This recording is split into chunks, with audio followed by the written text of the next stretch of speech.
When I say the term reliable, I'm not meaning that there's never any fluctuations. That's not the way the world or the business works. What I mean is that instead you have a baseline that you can count on 99% of the time. You know that with like a really good level of certainty, because of the things you set up, that this is going to be the outcome that you get every day, every week, every month, and therefore for the year. That word for the year that you've chosen for 2024, it's pretty much trash. The word that you need is reliable. I know it's not sexy, but it is going to completely change the game for you. And inside this episode, I'm going to explain why and exactly how you can get it into your business now. Hello guys. It is Kate here from Hello Funnels and welcome back to the Doing It Online podcast. Now, this week's episode, we are talking about one of my favorite things in online business, and that is the very, very unsexy term reliable or reliability, whichever works better for you.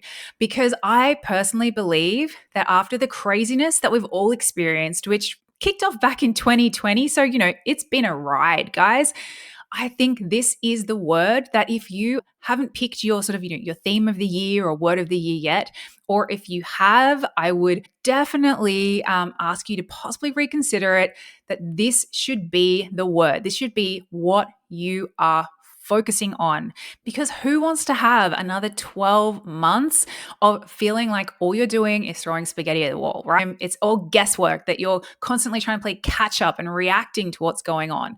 Wouldn't you rather wake up every day and go, I know what I need to do today, and I know how much revenue I'm probably going to make today, and I know exactly what I need to do to hit my goals, and just to have that sort of like stress, removed, to not be constantly checking bank accounts and things, because like you've got your numbers you check, there's just a couple of them you focus on, and you know exactly how to reverse engineer your goals, and you know that what you have, it just works. It's a well-oiled machine, right? Isn't that what we want from our businesses? Doesn't that make it feel a lot more like our business and a lot less like just a crazy hobby that just never ends?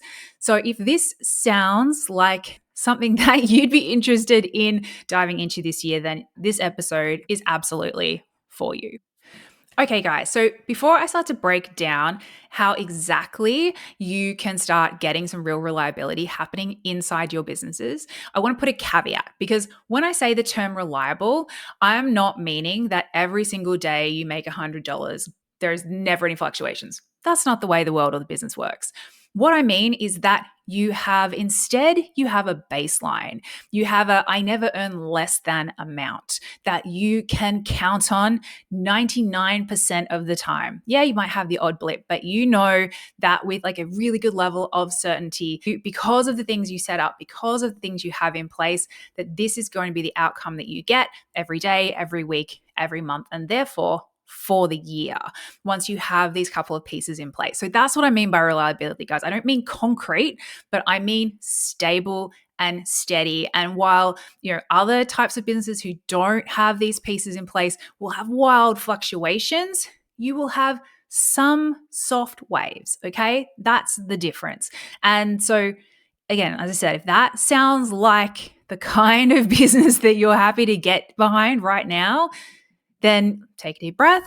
Let's break it all down. So there are two main areas you need to be focusing on in your business if you are currently not hitting the income goals you want to hit in a reliable way. One is the size of your audience. So how many eyeballs or ear holes are hearing or seeing your offer. And the other is how you are selling it. I definitely believe that the one you should focus on first is how you are selling it. That should be the number one thing you focus on. And the how you are selling it, what you need to do is I want you to try and throw away the whiteboard with all the crazy complex stuff.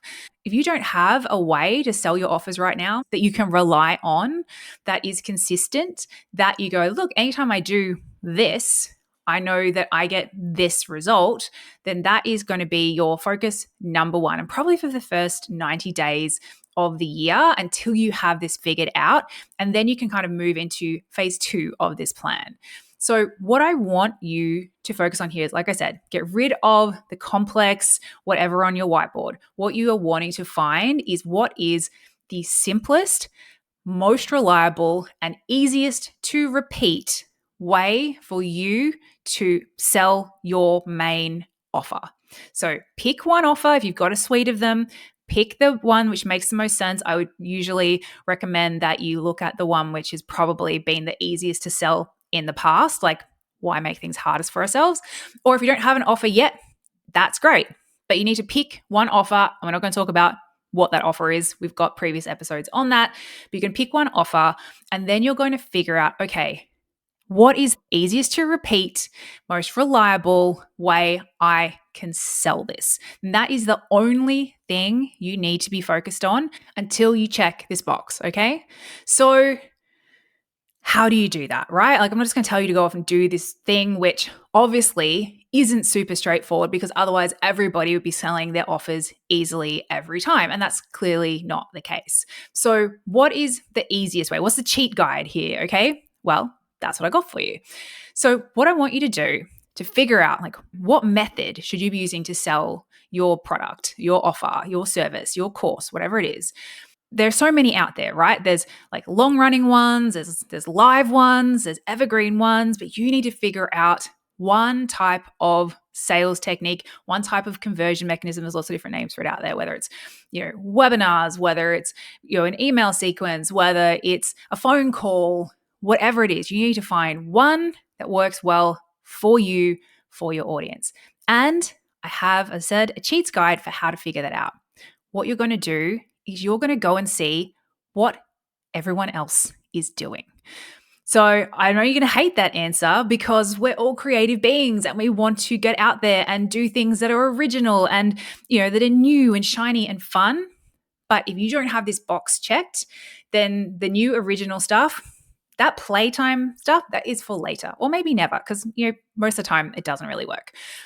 If you want reliability, if you want stability, if you need to check this box, then you need to figure this out. So my task for you, I'm all about doable stuff, right, guys? That's why we have this podcast, is I want you to go and find 5 to 10 people in your industry who seem to be doing well. Obviously, it can be hard to tell. People can seem like they're doing well and actually be a nightmare in the background, but I'm going to give you a way of being able to tell that as well.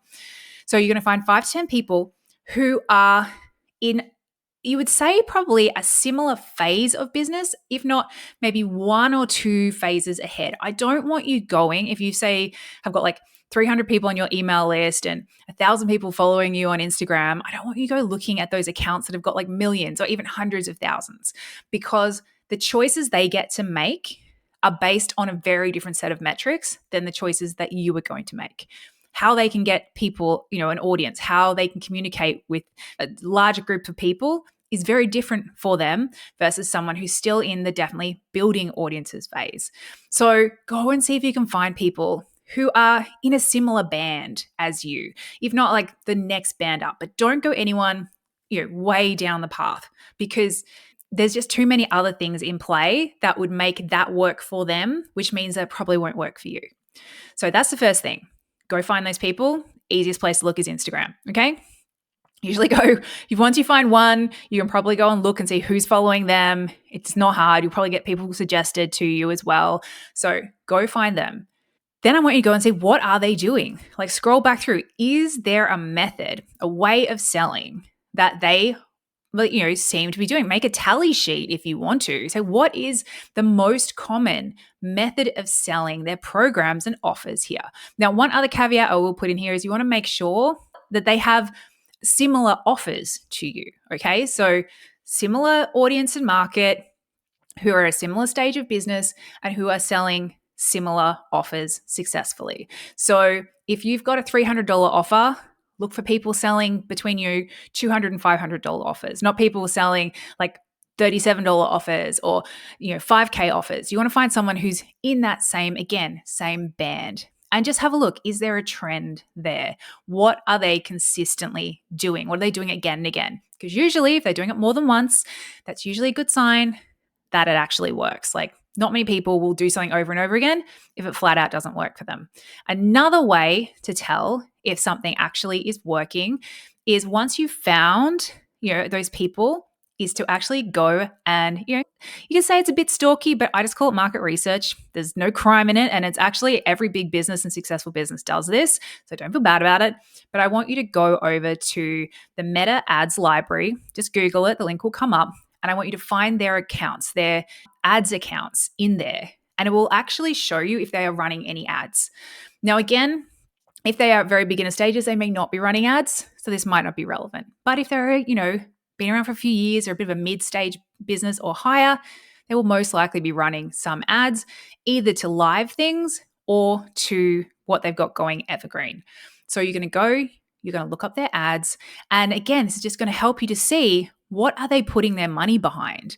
What are they investing in? And better yet, have a look if they have any ads they've been running for a long time, so more than a few days or a few weeks. Because again, there's another indicator this is working.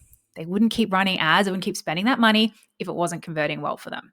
So hopefully that little bit of market research is going to help you find, okay, what is that one thing? What is that method that I'm going to now really focus on? And once you know what that is, my next suggestion would be to go and find someone who can help you skip over the guesswork at the start and go and actually join a course, join a coaching program, get a mentor, find someone who's done it successfully who can help you, because that's going to speed everything up 100 times over. You can always DIY it. You can Google and guesswork it as well. But, I think we all know that just takes a bit longer. But again, up to you, whether you want to do things faster or you don't want to invest the money, you'd rather invest the time, because you've always got to be investing one or the other. Okay, next step. You now know the thing you now need to master, the thing you need to, try out, probably test and tweak a few times.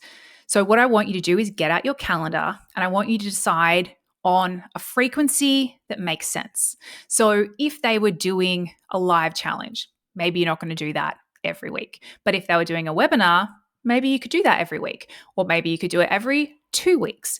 Obviously, the more often you can do it, the better, because that's going to give you more opportunities to make sales, more opportunities to practice, to tweak, to refine, to get it amazing. And I would recommend that you commit to having at least 6 cycles of whatever this thing is in the shortest period of time that you can. So once you've got those in your calendar, and know that obviously the first one you do is going to need a bit more setup time.